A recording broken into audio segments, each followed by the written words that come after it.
Alright, so this is just going to be a quick video showing how to open up and disassemble this HP Spectre x360 convertible model 13-AE013DX. Alright, so first thing we're going to do is remove this rubber foot here. So the customer brought it didn't have the rubber piece here, so we're going to have to remove this. There's still an adhesive here. Usually I just use my fingernails, but you can use whatever works. You can use a plastic pry tool or a thin flathead screwdriver, but just peel this thing off. Okay, set that aside.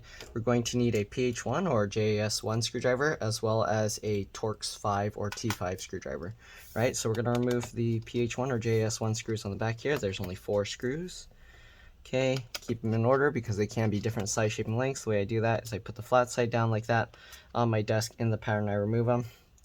Right now, these middle screws seem to be thinner and shorter than the corner ones, so again, it's always important to keep these screws in order. So it looks like they also damaged the bottom cover here because it's popping out on its own. Normally it doesn't do that, so I don't know how useful this video will be to you guys. I do have other videos of X360 convertible, so if you want, just search It's Been Repaired X360 convertible. This one, because it seems like it's already been partially broken, it's going to be somewhat weird disassembling. So here you can see it already popped out. Yeah, normally I don't think it's that easy. So we're just taking a quick look inside. He spilled some liquid on here and now it's not turning on. I'm not really seeing much in here. I'm going to pull the battery connector out, so I'm just using my fingernails at the wings and we're just going to wiggle and pull it back.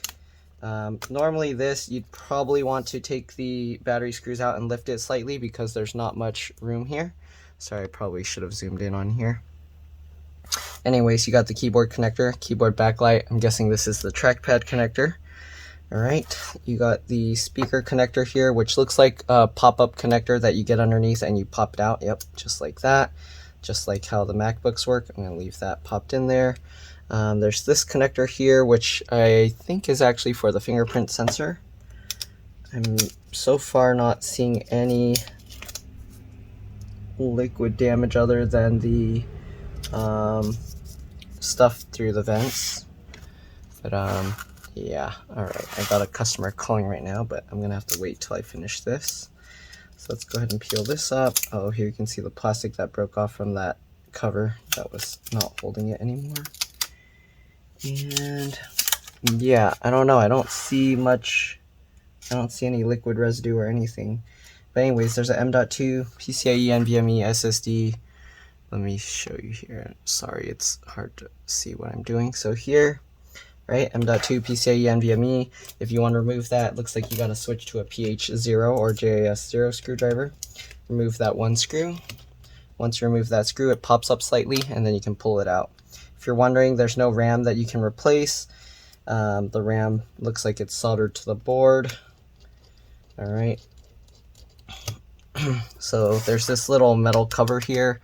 You can usually pop this up, but I'm pretty sure that's where the RAM is just soldered to the board, so I'm not going to mess with that. You got this side board with the power button, the headphone jack, and the USB port all connected with this one cable here. And then yeah, there's not really much else. Oh, you got the micro SD card slot here as well with the cable connected up there. Most of these inside screws look like you need a PH0 or JS0 screwdriver. If you need to replace the battery, here's the battery model, CP03XL. But yeah, there's not much else I'm going to show inside here. The speakers are replaceable as well. Doesn't look like they're held in with any screws or anything. Maybe, oh okay, they are held in with screws underneath the battery spot. But anyways, I'm gonna try doing a power drain on his keyboard.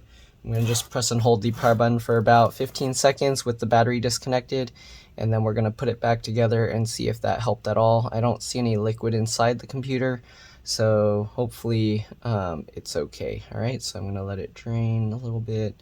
I might have to just plug it in because he doesn't have the he didn't give me the charger, and this battery is somewhat inflated, so there's a chance that it could be the battery's bad and it's not letting it turn back on. But anyways, get the connector back in, pinch it back together, and I'm going to try turning it on and see if anything happens. Alright. Power button. I see light, so it's doing something, but not powering on. We'll see what happens. So I powered it on. We'll see if we get it going. So a lot of times on these HP laptops, when you disconnect the power button and then drain it, here you see it does a BIOS reset. So it looks like we might be okay. So I pressed enter to boot. He might be lucky, the water might have just done a temporary short. So let's see if it'll actually boot Windows. Looks like it's booting. I see the little circle spinning, so we might be good to go. Alright, we'll let this sit a little bit longer, and it's actually starting up. So I'm gonna have to test his keyboard and make sure everything's working. Usually to do that, I type the quick brown fox jumps over the lazy dog. So we're gonna try that real quick. Let's wait for this to finish. I didn't go over how much it would cost to do this if it was a really easy repair like this, but let's see. Hopefully the keyboard works. Uh-oh, I think it's working, but the keyboard, oh actually, okay, it's just slowed. He has it set as a different language, so let me see if I can change it to English.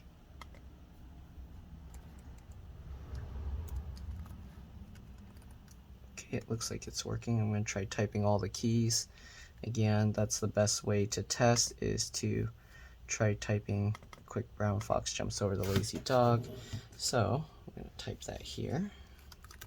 Quick brown fox jumps over the lazy dog. 1 2 3 4 5 6 7 8 9 0 dash dash that enter key works, shift key works, caps lock works, tab works. All the numbers seem to work. All right, brightness key works, keyboard backlight key works, volumes work. All right, I think pretty much most everything works, so we're probably good. Let's try page up. I don't see where the thing is. Okay, I guess the page up and page down aren't working. Or it could just be it's not working in this app. Home works. Okay, home and end works. So, oh, okay, page up is, I guess I have to space a whole bunch of stuff down. Page up, page down. Okay, it's working. And delete key, home, page up, delete. Where the heck is the cursor? Delete key works. So everything looks like it's working. We're going to shut this off and put it back together, and we should be good to go. So I'm going to power this off. Let's go ahead now and put this back together. Hopefully the customer will be happy. That was a quick repair. I'm going to clean the dust out of here a little bit, and then we should be good to go. So yeah. All right, let me do that real quick, and I'll be back, and then I'll show you putting back the cover. All right, see you guys in a bit. All right, so the dust is mostly stuck. I cleaned out what I could, but anyways, we're gonna, oh, actually I need to clean the cover too, and then I'll be back. All right, I'm back. So let's go ahead and put the cover back on. All right, so usually because of the way they design this cover, you wanna put the bottom in first. So get that in, kind of slide it a little.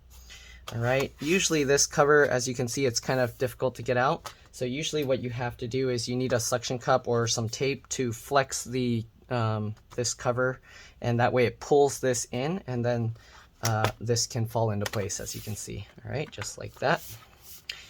And there we go. So now we got all of that into place. Let's go ahead and put these screws back. Again, we're going to use the PH1 or JS1 screwdriver to get the back screws in. And then we're going to put the tape over there. So let's get these screws back in. Okay, just like that.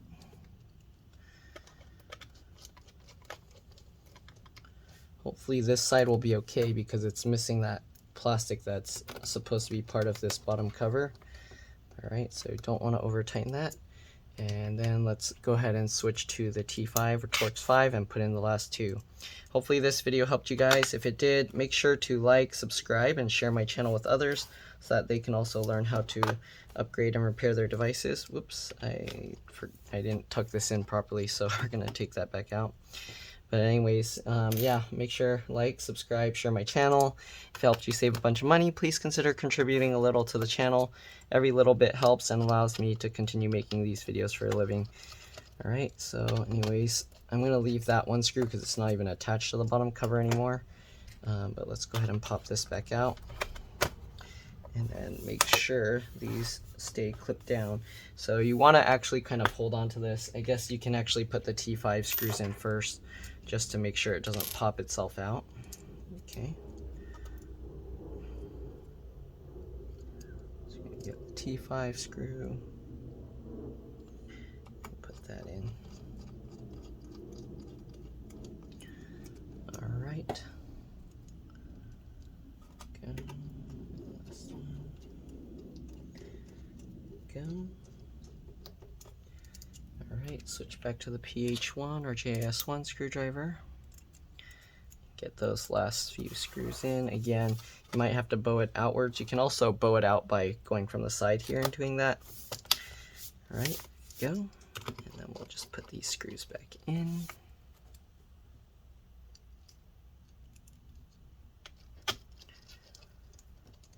Tighten that into place.